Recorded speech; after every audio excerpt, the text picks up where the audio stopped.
Hi, this is Farouk with Rowpoint Training and Coaching. Today's topic is life planning, career planning for executives, leaders, managers, whether you're in the beginning stages of your leadership life, middle, or even at the end, which I think end would be death, so hopefully you're not there yet. There's a CEO coach that helped me a long time ago with some very simple, but yet it was very hard for me to fill out. So I'm going to actually share that with you today. Four words: be, give, do, have. So he asked me to write this down: be, give, do, have. What do you want to be? And right away I got into my mode of who I was and just put all these barriers in front of myself. He said, no, Faiyaz, stop this. This is life planning. It's about designing, not about your circumstances of your past that has made you today. Plan the future by taking a clean plate and says, this is who I want to be. So I wrote down, took me 2 weeks, by the way, to do this exercise. 2 whole weeks, because I had to think very deeply about it. So, be, what do I want to be? I had to come up with a long list. Well, mine was a pretty long list. What do I want to be? What do I want to have? This was, believe it or not, my shortest list of all, which was very shocking to me at this particular point in my life.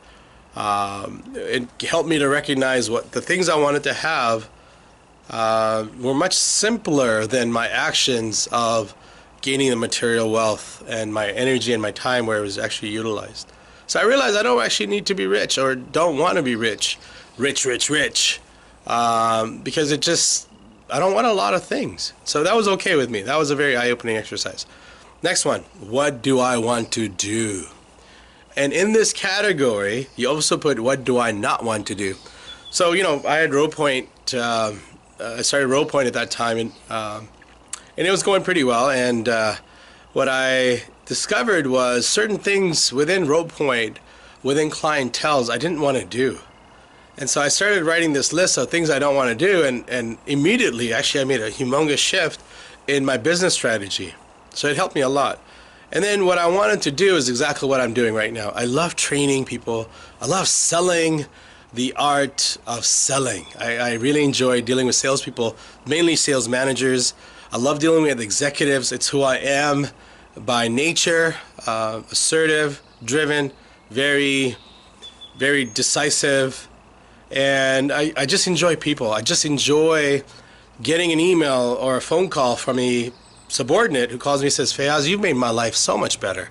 I was going to quit, as I told you, because of this tyrant manager that you've helped improve. And I just said, look, I didn't help him do anything. He just recognized his own shortfalls and he made the shifts himself. So why don't you, just as quick as you are to give the criticism, why don't you acknowledge the changes in his or her, in this particular situation, in her life, and just say you're thankful for that and let them know that you were going to quit.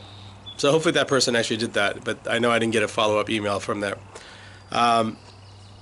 So going back to the topic, the next one was, I went to do, what do I want to do, what do I want to have, what do I want to be, what do I want to do, what I don't want to do, what I want to have, what I want to be, and then lastly it was, what do I want to give? So this gets deeper depending on how old you are watching this video.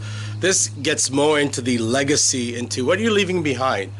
If you're in your mid-30s, late 30s, early 40s and 50s and you haven't thought about this, this is what you need to start thinking about.